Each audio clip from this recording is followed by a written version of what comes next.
Morning to all of you, स्वागत करता हूँ मैं आपको अपने यूट्यूब चैनल में। मेरा नाम है ऋतिक फ्रॉम प्रोप्राइटरी इलाहाबाद और आज मेरे साथ हैं बिट्स पिलानी से सक्षम गुप्ता, जो कि मैं हम दोनों ने साथ में प्रोफेशन करी है। मेरी पिछले भी वीडियो, अगर आप मेरे पुराने सब्सक्राइबर हो तो मेरी पहली वीडियो आपने देखी होगी।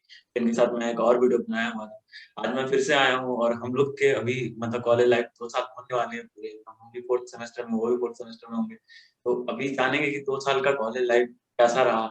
तो और जब आप प्रिपरेशन करके आओगे बिट्स पिलानी में या फिर आईटी में या फिर आईआईटी में जाओगे, तो फिर आपकी कैसी रहेगी 2 साल की जर्नी या फिर कॉलेज लाइफ कैसा रहेगा, वही सब आपको जानने को मिलेगा। और इससे क्या होगा कि आपको एक मोटिवेशन मिलती है कि आप जब प्रिपरेशन करते हो ना, तो मोटिवेशन बहुत ज्यादा जरूरत होता है। तो इससे आप जब देखोगे कि मेरी लाइफ भी ऐसी होने वाली है, अगर मैं अच्छे से प्रिपरेशन करूंगा तो आपको एक मोटिवेशन मिलेगी। तो सत्यम भाई, एक बार आप। तो जैसे ऋतिक ने बताया कि मेरा नाम सक्षम गुप्ता है और मैं बिट्स पिलानी का सेकंड ईयर का एक ट्रिपल ई का स्टूडेंट हूँ। और अभी तुम स्टूडेंट हो तो शायद तुम्हें इसमें इंटरेस्ट हो सकता है। बाकी हम तो हमारे बैच में तो किसी को इंटरेस्ट नहीं है और यही एक बताने वाली चीज है। बट सैट में मेरा स्कोर 355 था। जेई मेन में 99 प्लस परसेंटाइल थी, 19.17 टू बी एग्जैक्ट। एंड ये चीजें ठीक है। तो बाकी कॉलेज में आने के बाद यार ये सब चीजें बिल्कुल मैटर नहीं करती। मैं ये इसलिए बताया कि अभी तुम्हें शायद इंटरेस्ट हो सकता है, बट बिलीव मी इसको उतना ही प्रेशर में लेना जितनी इसकी इंपॉर्टेंस है। कॉलेज में आ गए उसके बाद ये सब चीजें पीछे छूट जाएंगी तो लाइफ का एक नया डायमेंशन खुलता आज है। And upon more over talking about कि आज अपन दो इसी सब साल पे बात अभी करेंगे कैसे कि थे। कॉलेज में आने के बाद जो हमारा क्या क्या चेंजेस आते हैं। तो सबसे पहला क्वेश्चन आपसे एग्जैक्ट। मेरा ये यही रहेगा कि मतलब जो कॉलेज के 2 साल अपने बीतने वाले हैं, वो कॉलेज आपका कैसा रहा है प्लानिंग में? क्योंकि मतलब जब हम ट्यूशन कर रहे थे तब भी प्लानिंग इतनी बड़ी कॉलेज है, इतनी अच्छी कॉलेज है, तो वहाँ पे कैसी रही आपकी 2 साल की जर्नी? देखो 2 साल की जर्नी तो मतलब हम तो काफी अनलकी लोग हैं। 2020 वाला बैच था हमारा, तो एक साल तो हमारा बेसिकली ऑनलाइन चला गया। तो अब ऑनलाइन में भी बट बहुत एंजॉय किया। मतलब ऑब्वियसली वो तो आप किसी भी कॉलेज में जाओगे एंजॉय करोगे, व्हाट्सएप ग्रुप्स पे बड़ी मस्ती वगैरह होती है। बट हाँ, जब ऑफलाइन में एक्सपीरियंस करके आया तो वो एक एंटायरली डिफरेंट एक्सपीरियंस था। देखो बिट्स पिलानी की campus life like literally one of the best है। एंड शायद मतलब कुछ ही आईआईटीज होंगी जिनकी लाइफ हमारे जितनी अच्छी होगी, क्योंकि हमारे कैंपस में लिबर्टी बहुत मिलती है। आई एग्री कि बाकी कैंपसेस जो आईआईटीज वगैरह की वो बहुत अच्छी हैं, बट लिबर्टी जितने हमारे हैं, लाइक आई हैव वर्ड, बहुत सारी आईआईटीज भी हैं, सेकंड जेन आईआईटीज हैं, उनमें गर्ल्स के लिए भी नाइट कर्फ्यू होता है। बट हमारे बिट्स पिलानी में कुछ ऐसा बिल्कुल कोई नाइट कर्फ्यू नहीं है। आप अपना टाइम टेबल खुद बनाते हो, टीचर्स खुद चूज करते हो, एंड बहुत फैसिलिटीज हमें मिलती हैं जो हम बहुत सारी अपने आप चूज करते हैं। तो एक सेंस ऑफ इंडिपेंडेंस बहुत ज्यादा होती है। एंड आई तो एब्सोल्युटली एंजॉयड इट, क्योंकि रात को घूमना, कैंटीन्स में घूमना, लाइब्रेरी बहुत अच्छी है, एंड व्हाट नॉट, मतलब जो कुछ भी आप कर सकते हो। मैंने एक वहां पे एक फेमस हमारा एक कुत्ता है, उसका मैंने इंस्टाग्राम का पेज बनाया, उस पे मेरे फॉलोअर्स बढ़ गए। तो बहुत कुछ कर सकते हो। हमारा यहाँ ट्रेजर हंट होता है। ट्रेजर हंट में बहुत मजा आया, पूरी रात के 4 बजे तक हम कैंपस में दौड़ते रहे, इधर उधर हिंट्स मिलती रहती थी। तो ऑब्वियसली वो काफी कमाल का एक्सपीरियंस रहता है। बाकी मैं ये कहूंगा कि ये इंडिविजुअल टू इंडिविजुअल डिपेंड करता है कि आप कितने मजे लेने वाले हो। अगर आप एक टीयर 1 कॉलेज में जा रहे हो तो बी इट बिट्स पिलानी और B it any NIT, IIT और ट्रिपल आईटी, लाइफ आपको अपॉर्चुनिटीज वाइज बहुत शानदार मिलेगी, आपके कंपेनियंस बहुत अच्छे मिलेंगे। एंड अगेन हाँ, ये बात बताना भूल गया, बिट्स पिलानी में जो पीयर ग्रुप आता है इट्स एब्सोल्युटली स्टनिंग। मतलब बहुत ही ज्यादा शानदार लोग आते हैं। आपको कई बार देख के लगेगा अरे यार ये बंदा कैसे पहुंच गया, इतनी तो इतना शरारती है, बट आपको पता है होना चाहिए कि यहाँ पे वो हर बंदा कट ऑफ क्लियर करके आ रहा है। एंड जब वो पढ़ने बैठते हैं, जब वो अपने स्किल्स को दिखाने पे लगता है, तो आपको नजर आता है वाह यार मजा आ गया। तो आपके ऊपर डिपेंड करता है कि आपकी इंडिविजुअल नेचर कैसी है, आप एंजॉय करने वाले हो या नहीं। सही बात। मतलब जब मैं अभी कॉलेज गया तो मेरे भी अभी कुछ टाइम पहले ऑफलाइन कॉलेज हुई थी, तो मैं कॉलेज गया था तो मेरे को भी ऐसे दिखने में लगा था कि बहुत सारे ऐसे मेरे दोस्त हैं कि इतनी सारी मस्ती कर रहे हैं। मेरे को खुद यकीन नहीं हो रहा था कि ये जो बच्चे हैं वो इतना जे कटअप करके आए। और जब मेरे को पता चला, जब वो कोडिंग करते साथ में या फिर कुछ कॉलेज का पढ़ते हैं साथ में, तो मेरे को पता चलता है ये मेरे से कहीं आगे हैं और जेई में भी अच्छी रैंक लाए हैं। तो आपको वहाँ पे बहुत सारा मतलब जो ऐसे पीयर ग्रुप मिलता है, वो आपसे बहुत अच्छे अच्छे बच्चे भी होते हैं। और जो बिट्स पिलानी के बाद है, वहाँ पे तो बहुत सारे ऐसे बच्चे होते हैं कि जो आईआईटी की सीएस सब छोड़ के वहाँ पे ज्वाइन करते हैं। तो वहाँ पे आपको पीयर ग्रुप बहुत ज्यादा अच्छा मिलता है। आप वहाँ पे मस्ती भी कर सकते हो, साथ में पढ़ाई भी कर सकते हो, या फिर अगर आपको कुछ अलग सा इंटरेस्ट है तो आप वो भी कर सकते हो। दोनों सब आपको मौका मिलता है। आप जिसमें एक्सप्लोर करना चाहो, जिस चीज को एक्सप्लोर करना चाहो, आप वो चीज कर सकते हो। तो ये था मेरा पहला क्वेश्चन है। तो मेरा सेकंड क्वेश्चन है वो आपसे है कि जब हम जेईई प्रिपरेशन करते हैं तो बहुत बच्चे 2 साल या फिर 3 साल प्रिपरेशन करके कॉलेज आते हैं। फिर जैसे हम लोगों को भी 2 साल कॉलेज के हो चुके हैं, तो हम ये भी जानते हैं कि जेईई प्रिपरेशन करने में कितना मेहनत लगती है, और फिर कॉलेज स्टडीज में भी कैसे कितना मेहनत करना पड़ता है, क्या करना पड़ता है। तो अगर आपसे कोई पूछे कि जेईई प्रिपरेशन और कॉलेज स्टडीज जो था हमारा कैसे डिफरेंशिएट है या फिर बराबर है, तो आप उसको कैसे डिफरेंशिएट करोगे, या फिर बराबर है तो फिर कैसे एक्सप्लेन करोगे?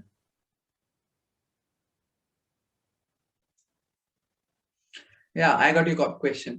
तो देखो यार, ऑब्वियसली बात है, वहां पे आपको कितना कंपटीशन होता है आपको एक अच्छे कॉलेज में जाने के लिए, तो काफी ज्यादा वहां पर आपको इनपुट डालना पड़ता है। बट कॉलेज में दोस्तों आपको मतलब मैं भी हमेशा सुनता था, बिलीव नहीं होता था, और शायद मैं बोलूंगा आपको बिलीव नहीं होगा, बट लिटरली आप 1/10 भी अगर पढ़ाई करते हो तो आप बहुत अच्छा स्कोर करोगे।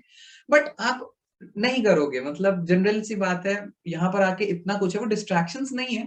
मैं ये इसको गलत भी नहीं समझता कि हम जो पढ़ाई का वो कम करते हैं, क्योंकि हमें फिर अपना दिमाग भी खोलना होता है। अगर आप एक अच्छे कॉलेज में जा रहे हो तो इसका मतलब यही है कि अब आप अपना दिमाग खोल के 10 चीजों पर आप फोकस करने वाले हो, ताकि आपको एक होलिस्टिक अप्रोच मिले कि लाइफ में कैसे प्रोग्रेस करना है। तो वो एक गलत चीज नहीं है।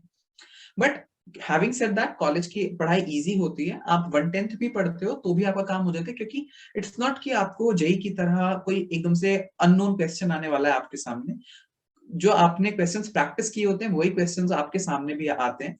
तो उसमें दोस्तों कोई प्रॉब्लम नहीं होती। तो हाँ, ऑब्वियसली बात है, कॉलेज लाइफ में जो पढ़ाई है काफी ज्यादा हैंडी, काफी इजी होती है, और काफी इंजॉयबल तरीके से वो करी जा सकती है मस्ती के साथ। मेरा तीसरा क्वेश्चन है आपसे कि हम बहुत अपने सोसाइटी या फिर रिलेटिव से सुनते हैं कि इंजीनियरिंग बहुत ज्यादा खराब है। मैं घर पे सुनता हूँ, मैं मतलब थोड़ी मेरी मम्मी पापा उतने एजुकेटेड नहीं है, तो फिर उनको लगता है, जो आसपास के लोग वो बोलते हैं कि मतलब इंजीनियरिंग बहुत खराब है, बहुत लोग को जॉब नहीं मिलती। तो आपके हिसाब से इंजीनियरिंग कैसा है? और जब हम ऐसे आईटी या फिर वित्त प्लानिंग या फिर जब लाइफ के अच्छे कॉलेज में एडमिशन हो जाते हैं, तो क्या रिलेटिव या फिर सोसाइटी का जो था माइंडसेट आपके, मतलब जो आपको पहले देखते थे वो चेंजेस आते हैं कि नहीं, मतलब कैसे वो देखने लगते हैं आपको, या फिर क्या क्या चेंजेस आती है? देखो, सबसे इम्पोर्टेंट ऑब्वियसली ये है कि आपको क्या लगता है, मतलब आप पर्सनली क्या फील करते हो, कि जैसा आप फील करते हो आप उसको वैसे ही एग्जीक्यूट कर दोगे।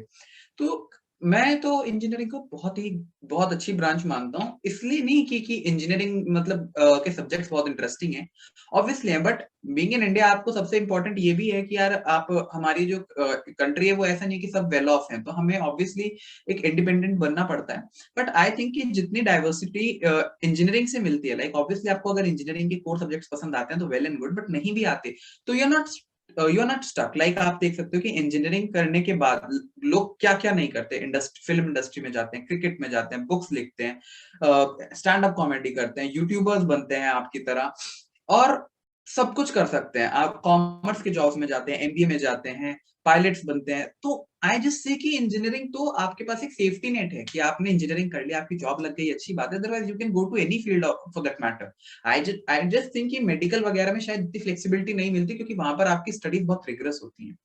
हैविंग सेड दैट, जो हम बहुत ज्यादा सुनते हैं कि इंजीनियरिंग ऐसी है वैसी है, वो इसलिए है ऋतिक, क्योंकि आप देखो 13 लाख बच्चे पेपर दे रहे हैं अगर जेई का, तो 50,000 बच्चों को ही कुछ अच्छी सीट्स मिलने वाली हैं। उसके बाद एम्प्लॉयमेंट के लिए लोग भी इतने ही हैं। तो प्रॉब्लम ही ये है कि 13 लाख में से 50,000 बच्चे जो अच्छे चले गए वो चले गए, बट 12.5 लाख बच्चे फिर भी इतने अच्छे कॉलेजेस में नहीं जा पाते। अब उन कॉलेजेस में प्लेसमेंट्स अच्छे नहीं है, तो फिर हो क्या जाता है, पूरी इंजीनियरिंग बदनाम हो जाती है, जिसमें हमारे जो हम जो जिसमें जो 50,000 टॉप के बच्चे हैं वो बहुत छोटा फ्रैक्शन है, और वो नजर नहीं आते। नजर कौन आता है? 12.5 लाख बच्चे आते हैं जो वो बात कहते हैं। कंटेंट क्रिएटर्स भी क्या बोलेंगे कि इंजीनियरिंग बेकार है, क्यों? क्योंकि फिर अगर वो बोलेंगे इंजीनियरिंग अच्छी है, ऊपर के 50,000 बच्चे अच्छे हैं, तो वो जो 12.5 लाख बच्चे वो डिसलाइक मारेंगे। उनको अपने कंटेंट की रीच बढ़ानी है, तो वो कहेंगे कि हाँ, इंजीनियरिंग बेकार ही है, बेकार लोगों जो लोग बेवकूफ होते हैं उनका इंजीनियरिंग में हो जाता है। तो that's about how this content world works. But having said that, I still think कि आपके पास स्किल्स की ही कमी होती है, वरना टीयर 3 कॉलेजेस में भी आप देखोगे रहते बहुत कमाल के प्लेसमेंट्स लोग उठाते हैं। तो अगर आपके स्किल्स अच्छे हैं तो डजंट मैटर आप 12.5 लाख में हो, टॉप के 50,000 में हो, आप अच्छी प्लेसमेंट लेके जाओगे। तो that all boils down to a person himself only. सही बात है कि ये मतलब ये डिपेंड करता है कि आप पे, पहली बात तो आप पे डिपेंड करता है कि अगर आपको इंजीनियरिंग के सब्जेक्ट पसंद आते हैं कि नहीं। तो हमारा जो नेक्स्ट क्वेश्चन है आपसे थोड़ा इनफॉर्मल है, और मतलब है कि आपके कितने गर्लफ्रेंड हैं जो कि जेईई के प्रिपरेशन के टाइम थी या और मतलब थी या नहीं थी, और फिर जब आप कॉलेज आए हो तो फिर कॉलेज के नाम पे कितने प्रपोजल आए हैं, ऐसा कुछ कि मतलब बहुत बच्चे का होता है ना कि जब जेईई के टाइम पे प्रिपरेशन कर रहे होते हैं तो नहीं मुझे जेईई के टाइम पे ऐसा कुछ नहीं करना है, पर कॉलेज में जाके मेरे को मतलब रिलेशनशिप में आना है, इधर उधर करना है, तो फिर क्या कॉलेज के अच्छे कॉलेज में आने के बाद प्रपोजल आए हैं आपको या फिर आते हैं? देखो यार, मतलब पहली बात तो ऐसा एज सच तो नहीं होता, ये सब एक मिथ है। हालांकि मैं जो मेरे जूनियर्स देख रहे हैं उनको नहीं बताना चाहता जो इस मंथ से आने वाले हैं। ये आप पे डिपेंड करता है एब्सोल्युटली। एंड सिंपल सी बात है दोस्तों, देखो मतलब आपको अगर एक्सपेक्ट हो रहा है कि कॉलेज में जाके आपको कुछ, क्योंकि कॉलेज में तो सेम आपके लेवल के हैं, उनको कोई फर्क नहीं पड़ता आप बिट्स पिलानी के हो, आप एनआईटी के हो, आप आईआईटी के हो, they don't care about it. And having said that यार, कुछ दोस्त आपके हमेशा बन जाते हैं, उनको इससे फर्क नहीं पड़ता, वो ऑब्वियसली हमेशा चाहते हैं आपकी सक्सेस, आप सक्सेसफुल हो जाओ। बट ऐसा सोचना कि कुछ प्रपोजल्स वगैरह ज्यादा आते हैं, ऐसा नहीं होता। बट हाँ, एक डेफिनेट सी बात है, आपकी क्रेडिबिलिटी बढ़ती है। सामने वाला चाहे लड़का हो चाहे लड़की हो, उसको ये दिखता है कि यार ग्रोथ माइंडसेट है, थोड़ी हार्डवर्किंग नेचर है। क्योंकि ऐसा नहीं है कि कोई भी जा सकता है, लाइक आपको हार्डवर्क दिखाना पड़ता है। बहुत सारे इंटेलिजेंट लोग हैं, हम जानते हैं, बहुत अच्छे होते हैं, बट उनका नहीं हो पाता क्योंकि कुछ चीजों में टाइम लगता है, आपको डेडिकेशन दिखानी पड़ती है। तो हाँ, एक सामने वाले के माइंड में आपसे कभी भी दोस्ती करते हुए एक सेफ्टी फैक्टर आता है कि चलो बंदा अच्छा है, बंदा समझदार होगा, बाय डिफॉल्ट वो एज्यूम कर लेता है। एंड अगर आपको एक बात मैं कह सकता हूँ कि अगर आपको गर्लफ्रेंड बॉयफ्रेंड बनाने हैं तो हाँ, कॉलेज एक अच्छी जगह है। वहां पर लोग जो है वो काफी ज्यादा इंटेलिजेंट होते हैं, अच्छे होते हैं, एंड हार्ड वर्किंग होते हैं। तो आई जस्ट विल से कि आपकी थोड़ी सी नीश डिफाइंड हो जाती है कि अच्छा चलो यहाँ पे लोग हैं, ये इनमें से कोई मिल जाए तो अच्छा है। ये भी। That's all. लेकिन एक चीज क्या जो इंजीनियरिंग कॉलेज में होता है कि रेशियो का डिफरेंस होता है बहुत ज्यादा, तो कभी ये लगता है कि यार रेशियो बराबर होना चाहिए जैसे यार मेडिकल कॉलेज जैसा होना चाहिए? ये देखो, अब मेडिकल कॉलेजेस में तो कमाल ही होता है, मेडिकल कॉलेजेस तो बहुत अच्छे होते हैं। तो हाँ, इंजीनियरिंग कॉलेजेस में तो यार बहुत गंदा होता है। एंड इनफैक्ट हमारे बिट्स पिलानी में तो और भी ज्यादा हालत खराब है। क्योंकि क्योंकि आप देखो यार कि गवर्नमेंट कॉलेजेस में क्या होता है ना, रिजर्वेशन होता है गर्ल्स के लिए। हमारे यहाँ पे कोई रिजर्वेशन नहीं होता ऑफ एनी सॉर्ट। तो लड़कियां वैसे ही मतलब, यार होता क्या है, सपोज अगर कोई लड़की इलेक्ट्रिकल ब्रांच तक स्कोर कर पा रही है बिट्स पिलानी की, इलेक्ट्रिकल या सीएस, तो डेफिनेट सी बात है कि उसकी उसकी जेई में लगभग 4-5 हजार रैंक आई होगी। और 4-5 हजार रैंक में अगर वो गर्ल कैंडिडेट है, तो उसको बहुत ज्यादा, उसको ओल्ड आईआईटीज में भी सर्किटल मिल सकती है, या फिर बहुत और ओल्ड आईटी में बहुत अच्छी ब्रांचेस मिल सकती हैं, तो वो कम प्रेफर करती हैं। बट स्टिल हमारे कॉलेज में भी लड़कियां होती हैं, लोअर ब्रांचेस में भी होती हैं, सीएस और फिनिक्स ब्रांचेस में भी होती हैं, बट कम होती हैं। यार तो हाँ, सेक्स रेशियो तो एक काफी ज्यादा एक डिसअपॉइंटिंग फैक्टर है इंजीनियरिंग कॉलेज में। और ऐसा लगता रहता है कि मतलब बराबर अप्रोक्स एटलीस्ट बराबर होना चाहिए कम से कम, मतलब ज्यादा नहीं हाँ बराबर। मतलब एग्जैक्टली हम जब प्रिपेयर कर रहे होते हैं तब सोचते हैं कि लड़कियों के लिए रिजर्वेशन नहीं होना चाहिए। कॉलेज में आके लगता है कर दो यार रिजर्वेशन लड़कियों के लिए। हमारे कॉलेज में रिजर्वेशन है फिर भी ऐसा लगता है कि 1:4 का रेशियो है हमारे कॉलेज में, फिर भी लगता है यार थोड़े से ज्यादा होना चाहिए, क्योंकि मतलब वो सुशांत वो था ना नहीं, सुजोय हमारे यहाँ वाले, पे तो वो ऐसा सीन हो जाता हमारे है यहाँ पे कि तो अगर हमारे यहाँ पे 1:8 या 1:9 के आसपास है गर्ल्स टू बॉयज का रेशियो। बहुत खतरनाक रेशियो है। हम्म। हमारा जो नेक्स्ट क्वेश्चन है वो है कि मतलब फर्स्ट ईयर में जब आपने फर्स्ट एक्सपीरियंस ईयर पूरा एक्सपीरियंस किया, तो फिर बहुत बच्चे ऐसे होते हैं कि फर्स्ट ईयर में कुछ गलती करते हैं बहुत ज्यादा, कि मतलब इधर उधर में रह जाते हैं। तो आप कुछ ऐसी चीजें मिस करते हो कि आपको पता होना चाहिए यार फर्स्ट ईयर में मुझे वो चीजें करनी चाहिए, बट मैंने वो चीजें नहीं करी, मुझे करनी चाहिए, ऐसा कुछ? देखो, एक डेफिनेट सी बात है, एक बात को हमेशा आप समझ के रखना कि जो आप सुनते हो ना उसको एज इट इज मत लो। लाइक फॉर एग्जाम्पल, हम ये सोचते हैं कि हमें अपना पाथ खुद बनाना चाहिए, यूनिक होना चाहिए, ये होना चाहिए, वो सब बातें ठीक है। बट आपको दोस्तों समझना चाहिए कि कई बार ना आपको अगर कहीं जाना है, तो माना कि आपको एक अलग जगह पे जाना है, बट कुछ रास्ते आपको सेम लेने पड़ते हैं। मतलब to break the rules you need to first learn the rules. आपको रूल्स तो ब्रेक करने, बट आपको आता ही नहीं है पहली बात खेलना, तो आपको रूल्स तो सीखने पड़ेंगे। तो पहली बात आपको इंपॉर्टेंस समझनी पड़ेगी, जो लोग जो भी आप करना चाहते हो उसमें जिसने भी अच्छा कर लिया, एक तो उसको बहुत कीनली ऑब्जर्व करो, उसकी बात बहुत इंपॉर्टेंट है।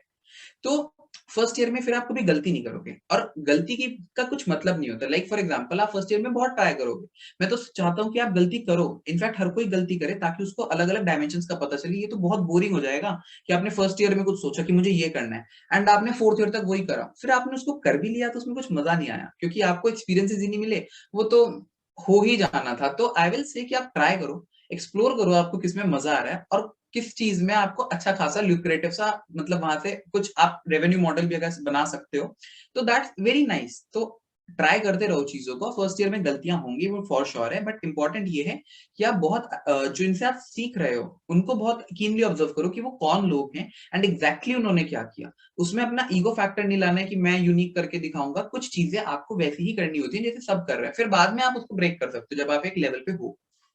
सही बात है कि मतलब आप जब कॉलेज में आते हो तो आपको सब कुछ एक्सपीरियंस करना चाहिए। ये नहीं कि मतलब बहुत बच्चे ऐसे होते हैं कि यार मतलब सीनियर से पूछते हैं, जैसे कि अभी हमारे मेरे भी जूनियर्स आए तो मेरे से भी बहुत पूछते रहते हैं कि सर क्या करना चाहिए मेरे को, क्या गलती मैं नहीं करूँ, क्या अर्ली स्टार्ट मैं करूँ। तो हाँ ठीक है, एक हद तक सही है कि मैं बता दूंगा कि आप ये नहीं करो, वो नहीं करो, मैंने वो चीजें करी थी। बट अगर आप वो चीजें आप नहीं करोगे तो आपको फिर मजा नहीं आएगा कॉलेज में, क्योंकि यहाँ पे आपको सब कुछ करनी है, पढ़ना भी है, अपने मतलब जो कॉलेज लाइफ को एंजॉय भी करना है। तो आप थोड़ी-सी अपनी गलती होनी चाहिए, तब मज़ा आता है लाइफ में। कोई स्टोरी बनती है आपको कि जब आप 8 साल बाद, 5 साल बाद किसी को स्टोरी सुनाओगे अपने कॉलेज लाइफ की, तो आपको पता रहेगा, कुछ एग्जैक्टली। रहेगा आपके लिए कि यार मैंने फर्स्ट ईयर में ऐसा करा था। तो वो स्टोरी होनी चाहिए आपको। तो ये जो मेरा पहला क्वेश्चन रहेगा आपसे कि जो बच्चे अभी जेईई 2022 देने वाले हैं, मार्च के लास्ट में मेनली हो जाएगा फर्स्ट अटेम्प्ट, तो अभी 1 महीना बाकी है। तो फिर कैसा जो 1 महीना में क्या वो चीज़ें करें जिससे कि उनका प्रिपरेशन और बूस्ट अप हो जाए?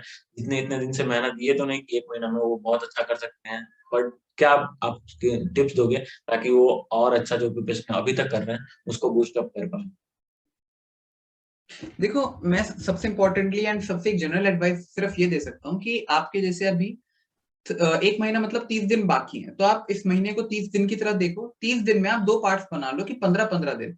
अब 15 दिन में दोस्तों आप वो वाले टॉपिक्स को बड़े अच्छे से जल्दी से देखो, जो कि कुछ खास होते हैं, मतलब जिसमें कॉन्सेप्ट इतना स्ट्रांग नहीं लगाना होता, बट ये आपको एग्जाम से पहले करने होते हैं। लाइक आपके मैथ्स में कुछ ऐसे टॉपिक्स होते हैं, आपकी केमिस्ट्री में भी ऐसे टॉपिक्स होते हैं, एंड आपके फिजिक्स में भी होते हैं। वो आप सिलेबस से रेफर कर सकते हो कि क्या वो ऐसे टॉपिक्स होते हैं। जैसे आपको पता है मैथ्स में आपके कुछ बेसिकली चैप्टर्स होते हैं लास्ट में, तो वो आपको देखने ही पड़ते हैं। सिमिलरली केमिस्ट्री में भी ऐसा होता है, तो आप वो सब जरूर देखो और इस टाइम पे उसको बड़े अच्छे से ग्रिप में लाओ। एंड लास्ट के जो 15 डेज है दोस्तों, उसको प्योरली रिवीजन पे डाल दो। इस टाइम पे ऐसा करने की जरूरत नहीं है कि आपको लगता है कि रोटेशनल मोशन मेरा बेकार है, तो चलो मैं रोटेशनल मोशन उठा लेता हूँ। बेस्ट ये है कि आपको जितना आता है आप उतना करो।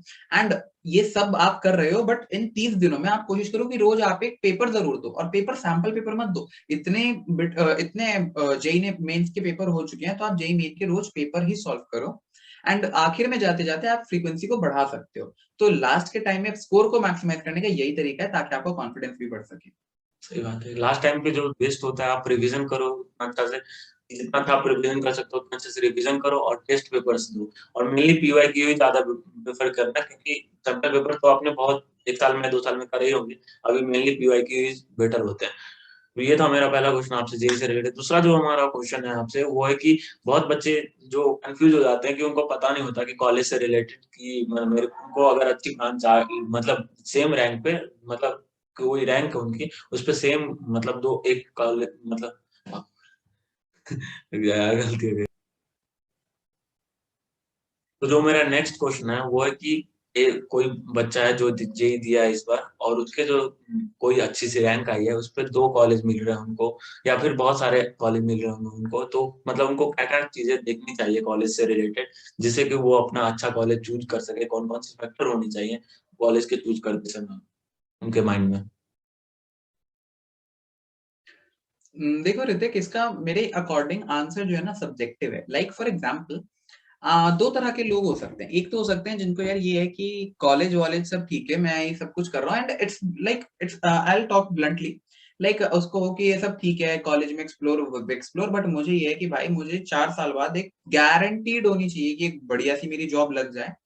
तो मैं आपको सजेस्ट करूंगा कि आपको जहां पर कंप्यूटर साइंस मिलती हो आप वहां पर जा सकते हो, क्योंकि ऐसे होते हैं, बहुत सारे लोग होते हैं, बहुत सारे पेरेंट्स होते हैं। तो अगर आपका बहुत ज्यादा ऐसा है तो आप वहां जा सकते हो, जो आपको जहाँ पे आपको सीएस मिल रही है। फिर आपको अगर कॉम्प्रोमाइज करना भी पड़ रहा है तो आप कर सकते हैं दोस्तों, क्योंकि सीएस के प्लेसमेंट जनरली हर कॉलेज में अच्छे ही होते हैं, चाहे आप टीयर 2 कॉलेजेस में भी चले जाओ, वहां पर भी सीएस के प्लेसमेंट्स आपके अच्छे होते हैं।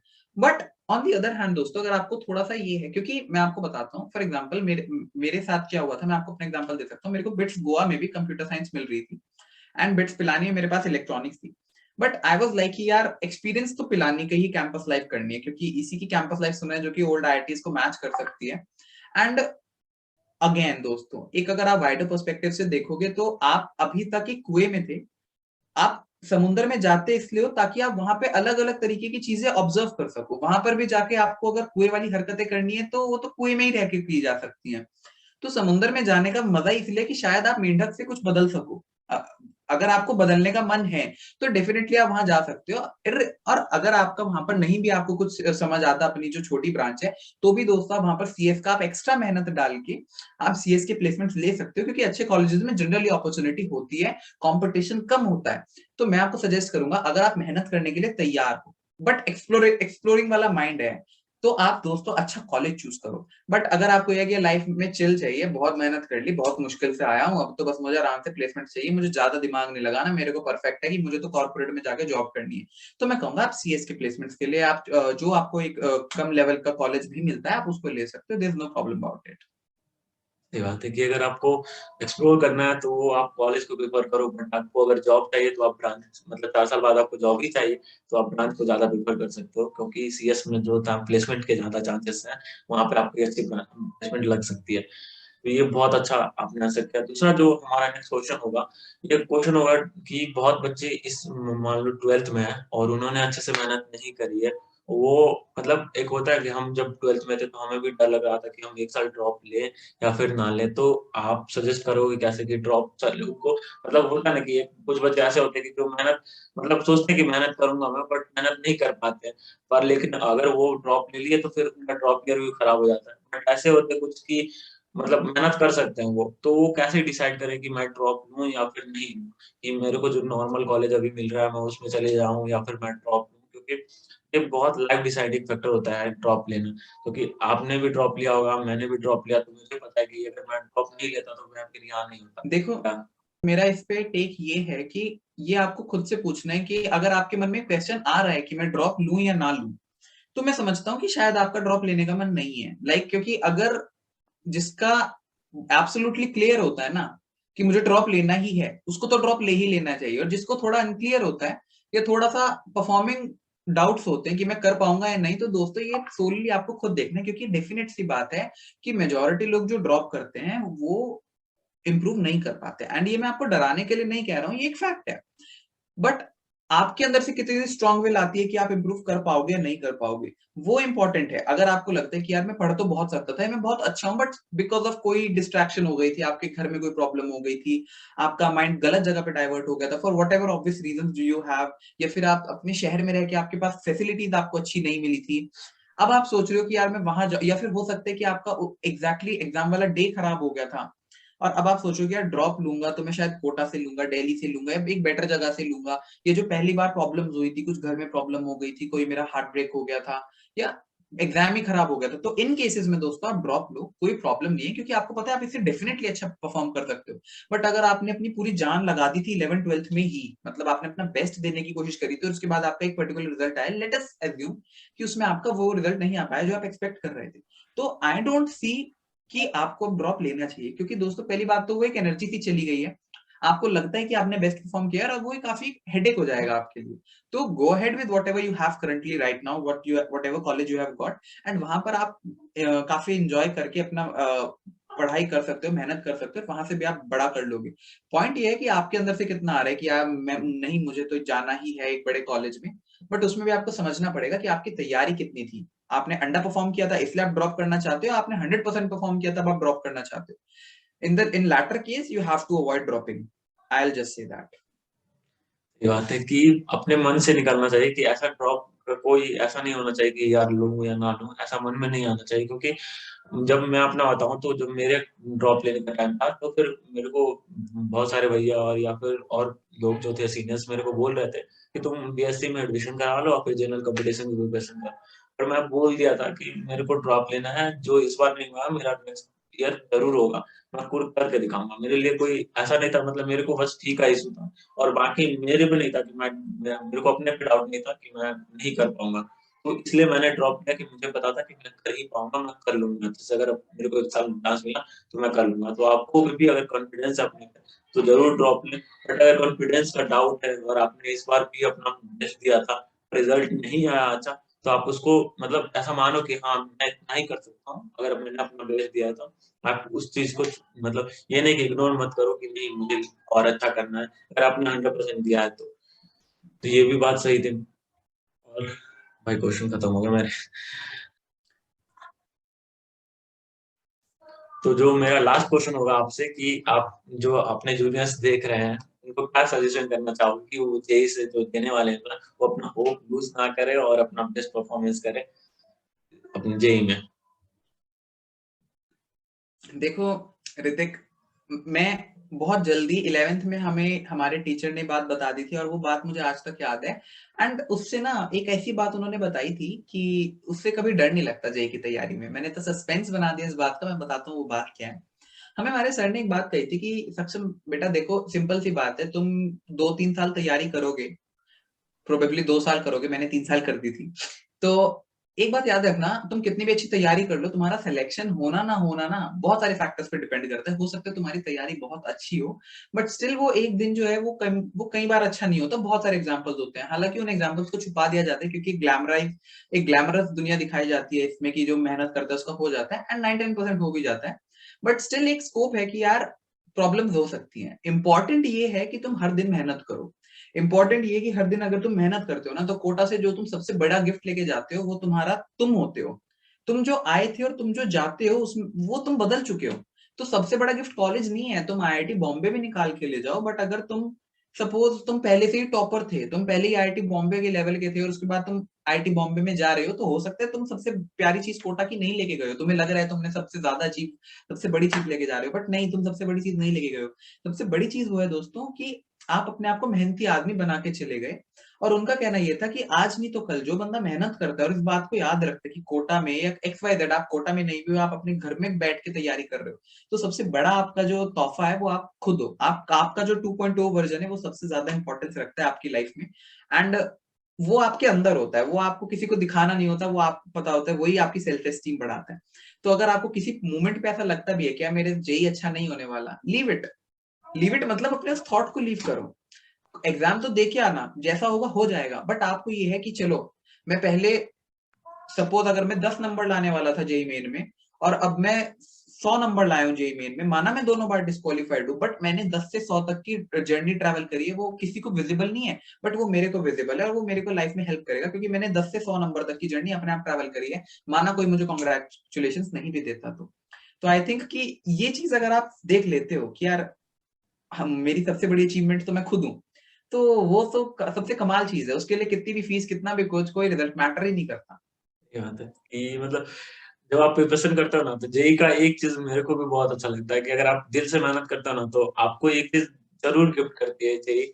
आपको कॉलेज गिफ्ट करे या ना करे, कुछ हो या ना हो, बट आप अपना मेहनत करना सीख जाते हो। आप आगे भी जो भी करोगे उसमें अपना जी जान लगा के मेहनत करोगे। तो कॉलेज में आने के बाद भी आपको, इनफैक्ट कॉलेज में आने इनफैक्ट के बाद, ऋतिक, तुम्हें याद होगा, हमारा एक फ्रेंड भी था, शिवम सिंह। उसकी मैं बताता हूँ, उसकी जब 12th में था, वो मेरे साथ 12th में स्टार बैच में था, उसकी रैंक आई थी आईआईटी जे में 5000।